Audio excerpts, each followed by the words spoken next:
Traveling the Vortex.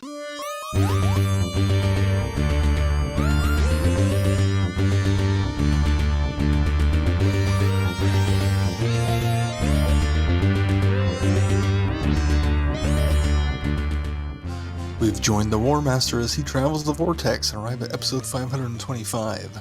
Grab your cannons, we're going gardening. I'm Keith. I'm Sean. I'm Glenn. How are you guys? Pretty good. You should never garden without a plasma cannon. I'd like to have a plasma cannon for some of the gardening I've been doing, but you know. Oh well. Lobbers it will be. Did you guys do anything fun this week? Or these last couple of weeks? It's been a while since we recorded again. We went and saw Thor Love and Thunder. So did we. What'd y'all think? I really liked it. I really didn't have any complaints about it. It was a lot of fun. Very enjoyable. Not as good as Ragnarok, but I'd put it second in my Thor list. I think I would concur with those statements. It's really good. It's a lot of fun. I do think that it pushes just as I think that Multiverse of Madness pushes the horror a little too far, I think Thor Love and Thunder pushed the humor a little too far. There's times where I think it was a little over the top and silly, but overall it was fun and it was a good story. So I can forgive some of the over the top humor. Well, and after Multiverse of Madness, it felt like such a kind of change of tone that I was okay with the silliness of it. I concur with both of you. I enjoyed it. I don't think it was as good as Ragnarok. I think it was, as much as I enjoyed it and kind of the over-the-top Flash Gordon nature of the goofiness of it, I think parts of it were maybe a little too goofy, even though they tried to meld some serious aspects to it. I liked it. Not enough Christian Bale. That would be my other complaint. That is definitely true. Man, he was so good.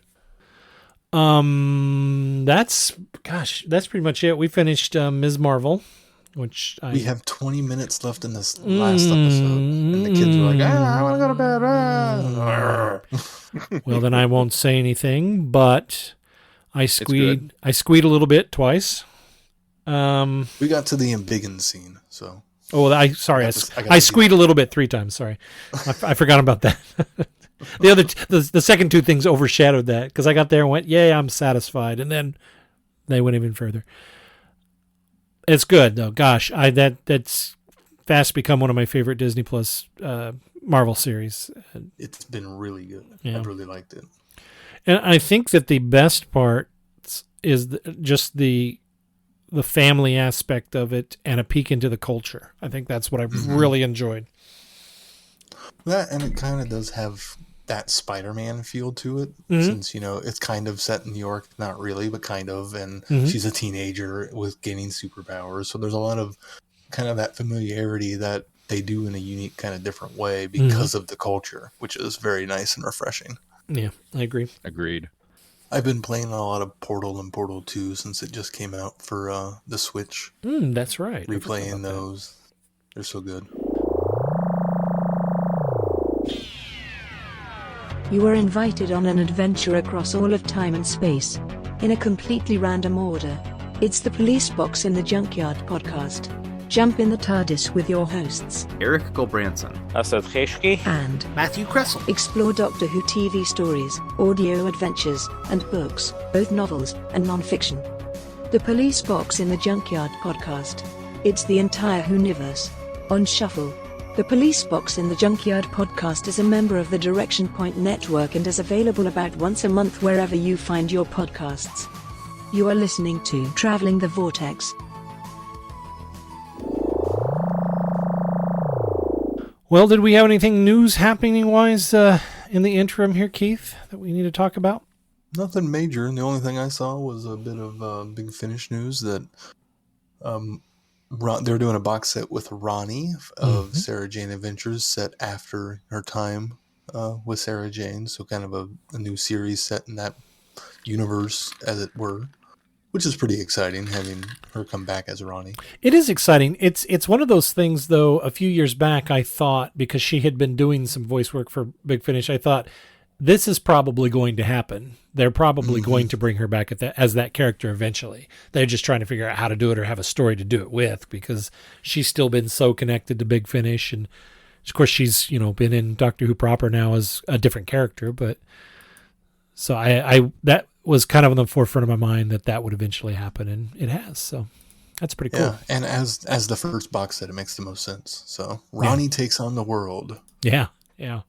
Which I'm excited for. I always enjoyed Ronnie, and any more Sarah Jane Adventure-esque stories. Sounds like she's going to kind of be like a Sarah Jane, a journalist, and fighting aliens. So, Well, she learned both from the best. So. Yep. Hello, fellow time travelers, and welcome to the Doctor Who Target Book Club podcast, the only podcast to discuss, in story order, all the Doctor Who novelizations. My name is Tony Whitt, and every 2 weeks or so, I'm joined by a 2 to 3 person discussion panel, including our so-called expert who's been a Who fan since 1979. That would be me. We also get the views of intermediate, casual, and novice fans who either have never seen the show or who have never read these books until these podcasts, including Dalton Hughes and Alison Fitz-Seyfried. You can find us on iTunes, Stitcher, Spotify, or wherever you find good podcasts, or even ones like ours. You're listening to Traveling the Vortex, a Direction Point podcast.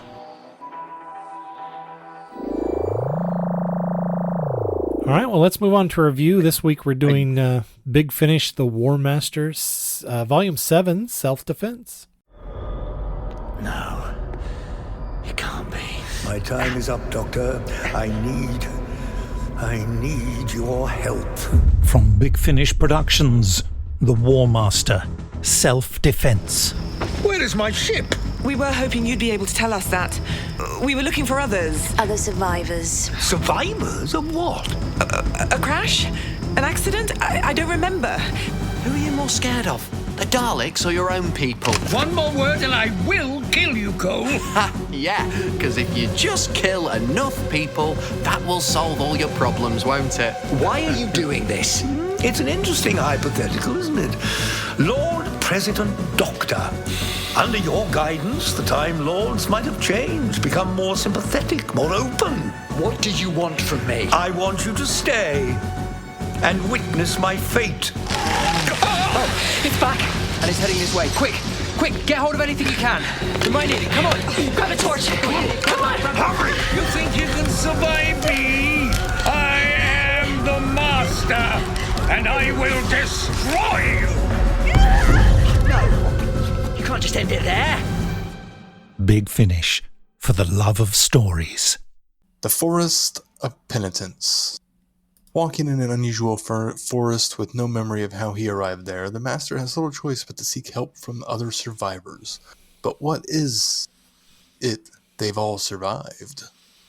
I'm not sure where I fall on this one. Somebody else will have to start us off. I liked this one. I thought it was one of the stronger ones, and I think I liked it because the premise is unique.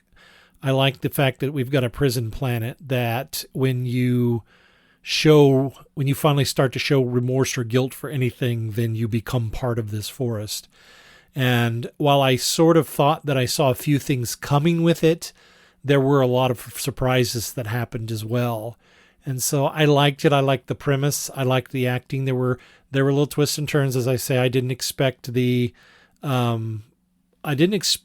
first of all, when the tree ends up in the girl's tent, the daughter's tent, I sort of suspected that there must be something there, and the Master's hinting to it very much so.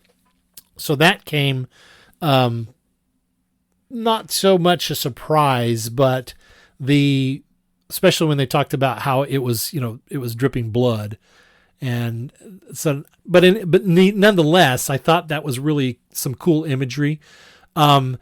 I was surprised by the guy being sort of the warden of this planet, and I liked how even the Master was even able to turn things on him and have him show some guilt and remorse for something, albeit I sort of saw that coming too, since he was basically the reason for his wife's demise. He just wasn't admitting it yet. But I thought that was really cool, and I thought that the master playing that, even though we don't always want to root for the master, but the master playing that against him and showing that he has absolutely no remorse or guilt for anything, I thought that was kind of clever. Yeah, I agree. I thought the premise was cool, and I would have liked some sort of, reference to the last box set of, well, okay, I was just here. Why am I here now since he doesn't have a memory? Some sort of acknowledgement that he essentially had become an emperor in the last box set and now just suddenly is in a forest. But I was able to let that go and kind of go with the story and really enjoyed the ride of it. I thought the characters were all interesting and compelling, and hearing the master manipulate his way through the situation where he's not entirely sure what's going on but has strong suspicions is always quite enjoyable. Yeah, I think in many ways, Big Finish has kind of become victims of their own success in that regard, in that they are not willing to necessarily pin down when these box sets fall, specifically to make it easier to shoehorn in another adventure down the road if they so choose. Yeah. And so, like the old, Doctor Who serials, we're going to stop picking up exactly where we left off, just in case. There were elements of this that I did very much like, and there were elements that I thought borrowed pretty heavily from other sources. The idea of a group of people who are deposited on a forest planet who all are criminals or guilty of something sounds very much like predators. Mm-hmm. The idea of people turning into trees, the Ronnie has done that. In fact, for a while, I thought maybe we were going to go there. I was kind of hopeful. So they borrowed some bits and pieces here and there. Ultimately, I feel like, I don't know, maybe because of that, I wasn't terribly shocked by any of the revelations. Learning that the mom had turned into a tree. That was a kind of right off the bat. Yep, she's not missing. She's the tree. Fortunately, I don't feel like we beat around the bush too much on that one, quite literally. But then the next mystery was, well, who is the one that's kind of in control of things? And there was a little bit of misdirect here because I thought it was going to be the one gal. And I didn't suspect, I'm terrible with these names. The guy it wound up being, I didn't suspect him initially. I thought it was going to be the woman that came in with him until, well, she became a tree. Scarp, I think, is the one that you're thinking. Scarp. Yeah.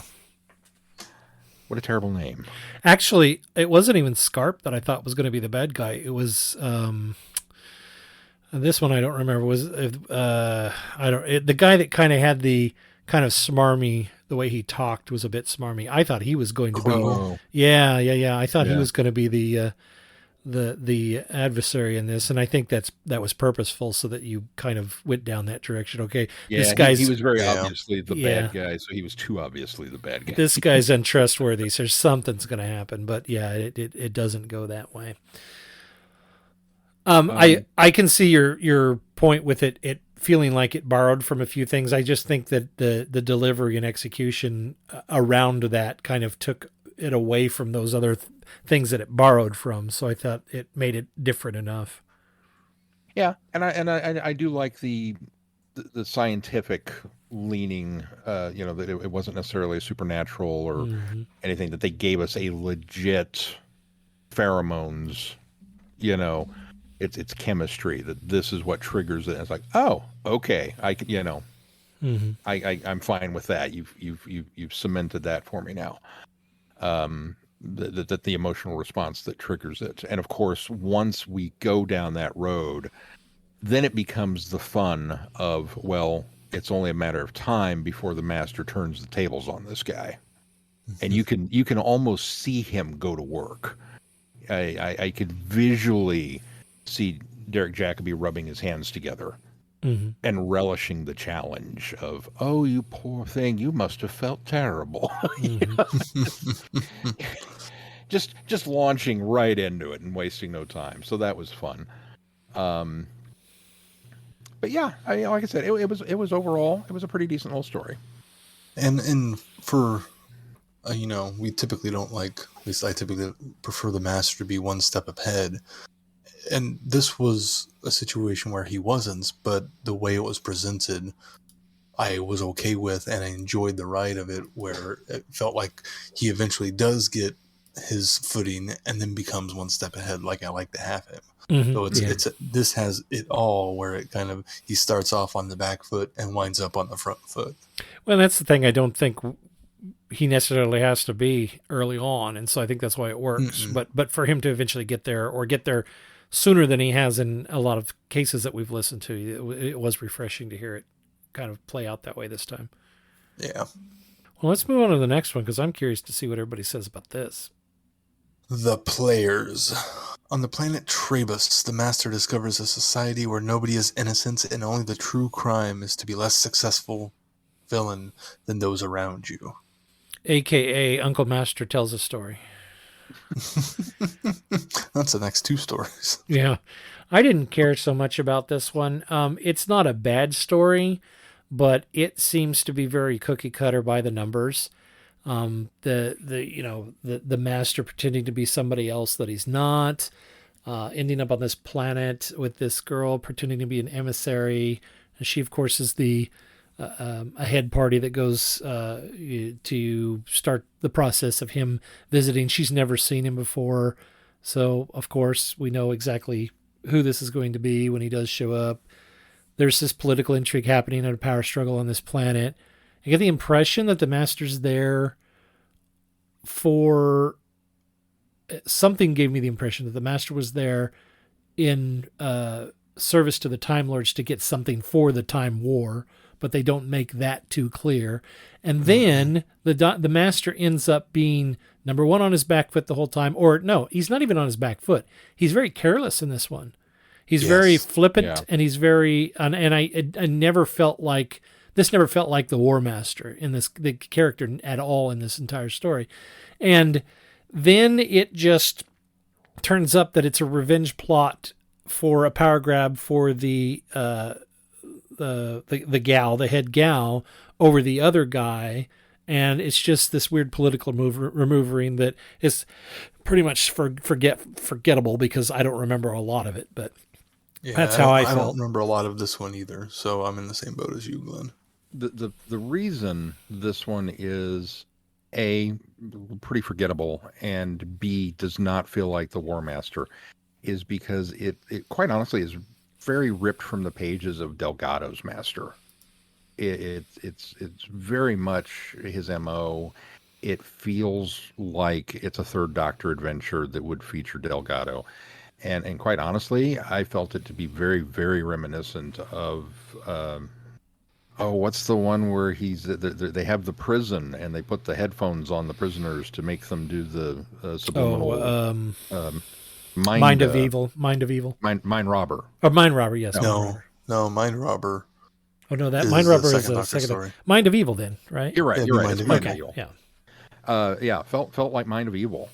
I mean, down to the fact that this is what we're here for, is that we have this institute and these people that are, taken to a different scale.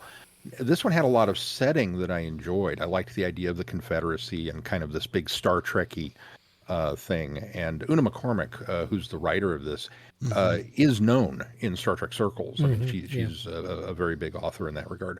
And so it was kind of cool to have those kind of influences bleed over.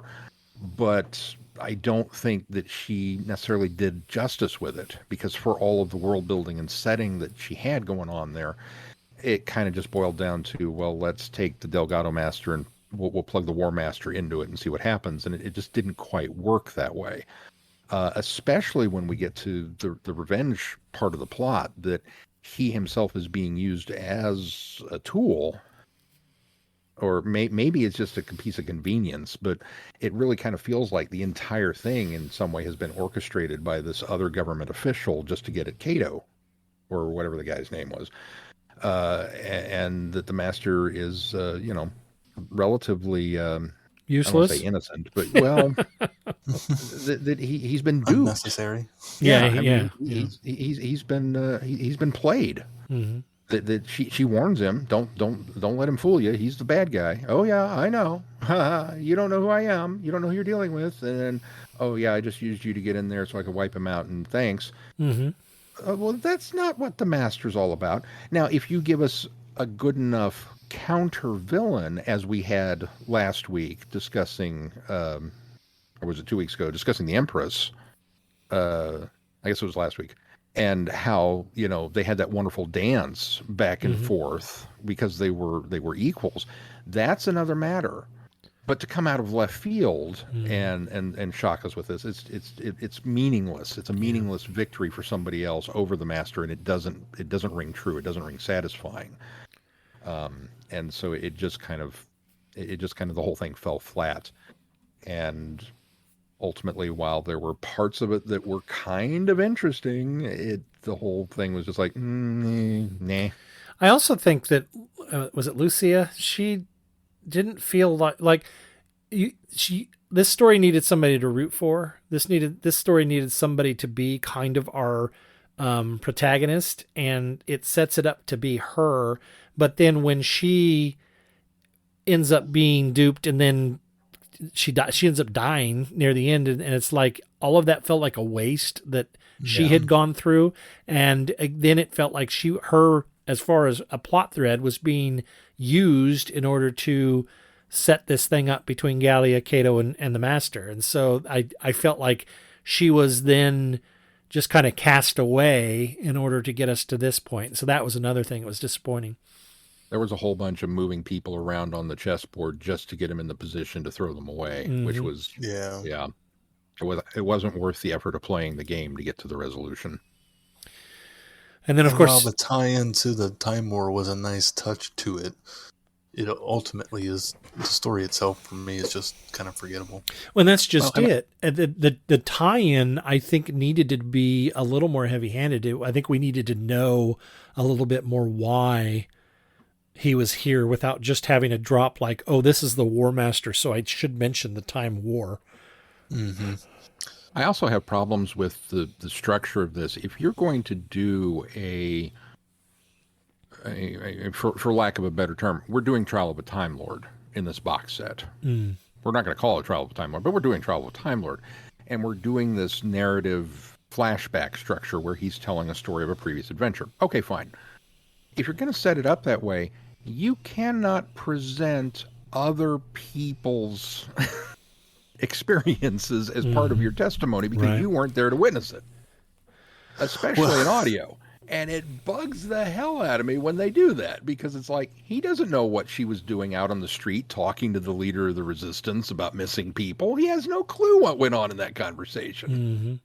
But we need to have that piece of information for the story. Don't the jailers also kind of, or the people who have him on trial kind of call him out for it as an unreliable storyteller? Oh, yeah, a couple of times, as a matter of fact. So at least they acknowledge the flaw of this storytelling method. Yeah, in my opinion, that's what that's for, is to go, we know that this has flaws, and obviously there's stuff of this that we can't trust because we don't know, and there's no way he should know, but we're going to do it anyways.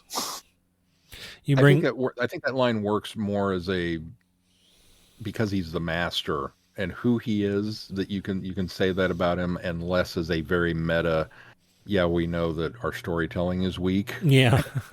But I guess if you really want to call attention to it, well, all right, I'll allow it. But yeah, and like Trial of a Time Lord, this is a very weak premise to build around. I mean, we finally utilized the meat of this at the end, but in order to join these three stories, it just didn't feel like it worked very well. Well, let's move to the next one. Boundaries. As his companion Cole attempts to save a world, the Master discovers an extraterrestrial entity that threatens to spread across the globe. Dun, dun, dun. Okay, This go was ahead. probably my favorite of the four. Go ahead. I really liked just so the premise of the story of, okay, the master's on this planet while his companion's trying to save it, growing grapes and very concerned about his grapes and his wine, which we've established previously that he grows his own wine and has his own vineyards. So that continuing thread, I appreciated the attention to detail there. And then the fact that, and a comet crashes and this alien infestation shows up and he goes off to investigate, mostly because he wanted to make sure his vines were going to be okay, and falls into this kind of adventure that had a lot of intrigue to me. And meets this woman and goes off with her through the boundary and figures out what's kind of going on, and kind of gets vindictive towards the alien near the end. Just, I think part of why it was so enjoyable is it was mostly just the master and one other character, and we get a lot of the War Master, and a lot of the War Master that I enjoy listening to, of him kind of theorizing and being smart and being clever and figuring out the pieces, and just, there really wasn't much I had to complain about the story. It was just really, I thought, well written and well executed. Mm-hmm.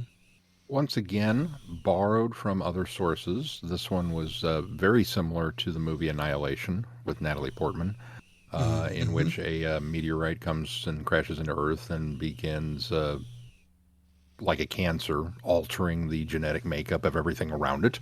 And a group of people are sent in to science the crap out of it and figure out what's going on.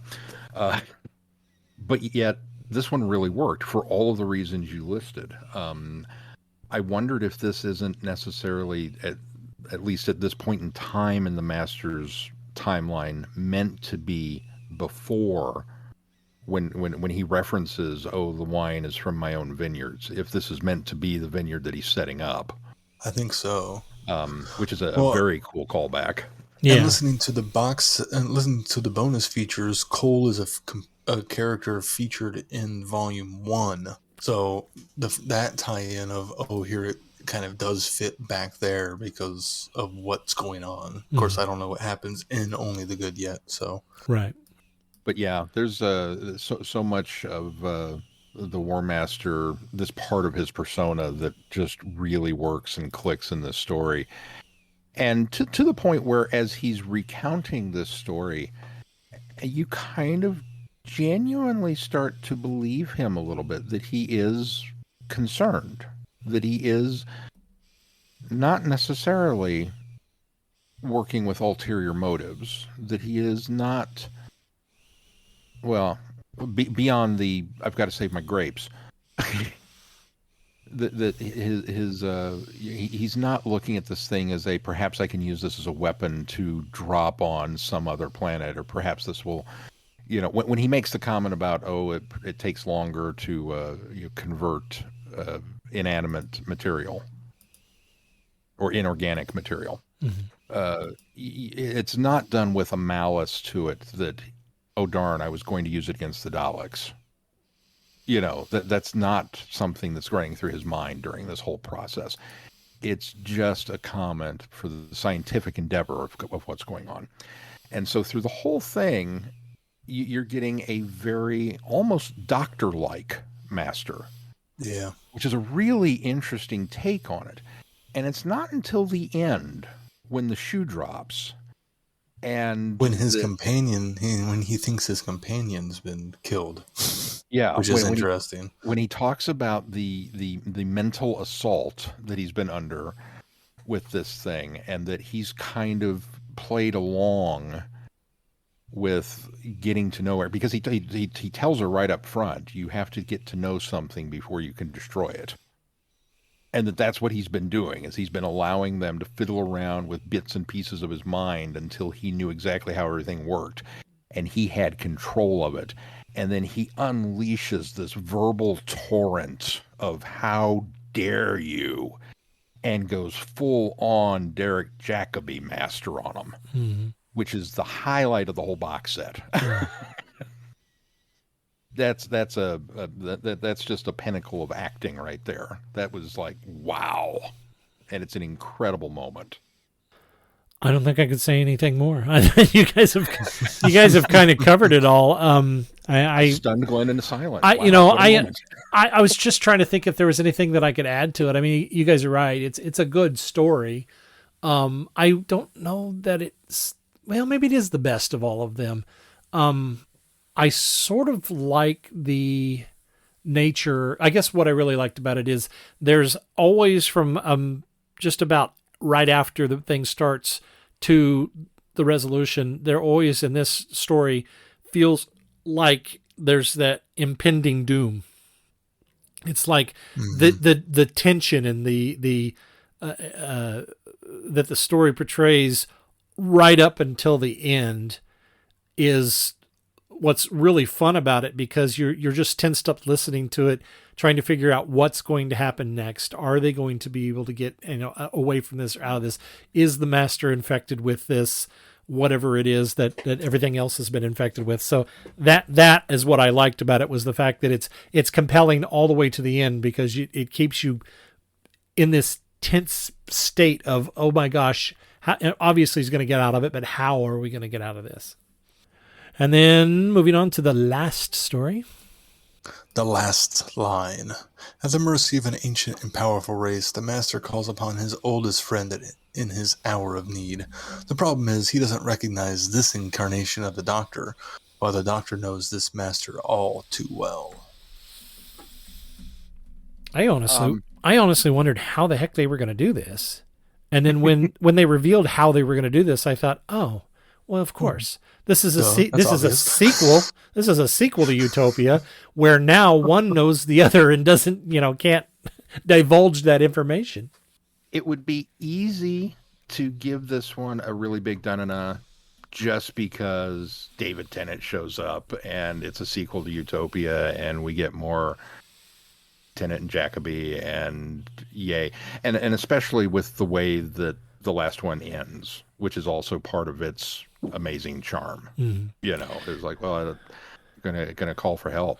Oh, he won't let me down, and you're just immediately, so there's that. Unfortunately, while this one has a lot of very strong points going for it, I don't know that it gels quite as well as it maybe needs to for the anchor piece of the box set. I think it's interesting. I think there are a lot of cool ideas with this, kind of self-imposed prison and what are they? The nanites and the girl with being able to kind of hold the consciousness of a Time Lord and all of these things that are put in place with this mental prison. And yet, the gymnastics that we have to go through to thwart all of this and get out of it, in some ways, it just feels like a bridge too far. Mm-hmm. You get to the end of it, it just kind of feels like, and the Doctor did something clever and we're out. You know what I mean? Yeah, absolutely. It feels like one of those rushed TV, climaxes. That's like, okay, cool, he got out of it. Yeah. But then we turn it around and do something cool where, but this was all a setup. That this, and the master comes out on top once again. And, it was a trick. It was a trap. Of course it was a trap. We knew it was a trap. The Doctor told us it was a trap. And it was a trap, which, adds to the allure and the mystique and the majesty of the War Master. And puts him back on top, as it were. But yet then that kind of, while satisfying, suddenly begins to poke all kinds of holes in the previous three adventures, because you have to wonder, well, now, how much of this did you really go through? Because you seemed really lost in the forest. Are you telling me that all of that was done? You woke up, you had no memory of how you got there, but that was all part of your master plan? Or did you come up with this master plan while you were sitting in the prison? I think the idea was he came up with the master plan while he was sitting in the prison. Yeah, and I mean, knowing he it had wasn't to have going been to a talk his crime way of out of it. opportunity. So yeah, I think so, because I think because the first story is obviously he's not retelling the story, so that's what was happening, and then because he survived that, he got taken off to this prison to get put on trial instead. You know, I think you're exactly right. and he just worked out, okay, if I can get the doctor here, I can do this, this, and this, and then I'll be fine. Yeah. He's got to put all the pieces in place. This also too lends me to, especially works best for the players. The Boundaries was a much better story, but that since these are, well, as we said, the master is an unreliable narrator. The other two stories, you have to wonder how much he indulged on those two. Did things that took place in these adventures that he was describing actually take place the way that he described them, because he was setting all of this up? This particular story for me, the story is weak, if not predictable. But what makes the story so good, and I'm with you, Sean, that it's just varying degrees of giving it the big dun dun dun. But what makes it so enjoyable is the Shakespearean dance that the doctor and the master do in this entire story, and the conviction that both actors and characters put into the dialogue from both sides of what is happening, and their interaction, their ability to be able to play off of each other, and now finally get the doctor being able to interact with the War Master rather than Professor Yana, I think is the icing on the cake. And I think that for me is what made this enjoyable, was just listening to the back and forth, and each one trying to figure out how to maneuver the other, and the doctor not wanting to condemn the master to death, but also not able to say, well, yeah, he's not guilty. And then the master playing the doctor in such a way that it's like, well, I brought you here as my only defense because you're a friend and you know me better than anybody else. And then turning it on its head, and well, he's been manipulating this situation the whole time. That, I think, was what is masterful about this story, is the interaction between the two characters. Yeah, I would definitely agree. It's the two of them talking and working it all out, and then the doctor going away and doing his own thing. The story kind of dips and is kind of that's when it kind of falls into those, or the doctor does something clever and gets out of it sort of situation. Is the story's at its strengths when it's, focused on the dialogue and the two of them talking and coming to grips with what's going on. And then even when the doctor tries to go and appeal to the case, it's like, this is pointless. It's almost like there's parts of it that are killing time in order to get the doctor maneuvered to a situation to almost get him into trouble as well. All just to show that that to have the twist come, that it's all been the master's plan, knowing that the doctor would act these ways and that this trial would go this direction so he could escape. Which, seeing it, how it all, fits together at the end is really clever, but getting there in the middle, the story kind of just dips a little bit. And that's one of the wonderful things about the relationship between the master and the doctor, is knowing how predictable they both are in regards to each other. That, the doctor is, we've all kind of seen it happen, where he's this ball of unpredictability. No one will know what the doctor's going to do next. But the master seems to delight in knowing that that's exactly what the doctor's going to do next, is something unexpected, and it's going to play right into his plan. Overall, the box set's good. It's I continuing to enjoy Sir Jacobi as the War Master.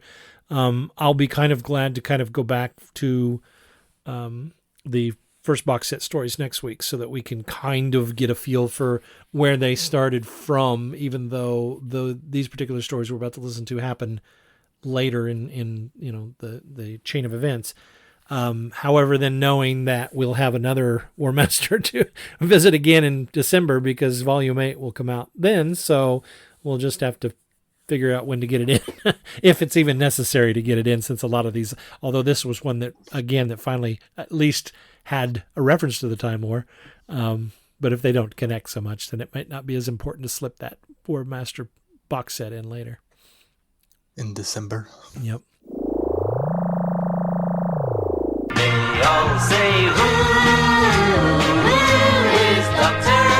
Do you collect Doctor Who? Do you have Doctor Who items and you don't know you collect Doctor Who? For all things in the Doctor Who collecting world, tune in to the Doctor Who Collectors Podcast, a Direction Point Network podcast. I am Larry Van Rosbergen, your host, and I have been collecting Doctor Who for 40 years. With popular features like collection protection and the most outrageous offer, we have a lot of fun. Available anywhere you get your podcasts. You're listening to Traveling the Vortex, a Direction Point Network podcast. All right, Sean, what do we got coming up on the schedule? Well, as you just mentioned, we're going back to the beginning, as it were. The War Master, Only the Good, which is the first box set. We've already listened to the first story, Beneath the Viscoid, so we'll be doing stories 2, 3, and 4 to finish off that box set. And that will also finish off Act 1 of the Time War, which is our year-long project going through all of the Big Finish stories and other various media that kind of encompass this massive undertaking. And beyond that, then we'll take a break from the Time War in between acts to cover the audio drama Doctor Who Redacted, which we can give you a sneak peek and say is a must listen to, at least according to Glenn. Yeah, I'm on my second round on these now, so it's been the second time to listen to it. And then back into it with Act 2 and a couple of short trips. So stay tuned for more. Keep checking the website, travelingthevortex.com, for updates. If you get any value out of this podcast, why not consider putting some value back into it? You can do that by clicking on the Patreon link on our website, Patreon link on our website. Patreon, they interchanging those words. And consider supporting us. Also, please consider giving us a 5-star review wherever you subscribe to the podcast, and make sure you join in the conversation in our listeners forum on Facebook. Anything else before we close this show? If not, until next time, I'm Glenn. I'm Sean. I'm Keith. Cheers. Good night, everybody. Be seeing you. Thanks for listening. You have been listening to Traveling the Vortex. Doctor Who and all of its associated programs are owned and trademarked by the BBC. No infringement is intended or implied. Direction Point! Direction Point! A Doctor Who podcast network.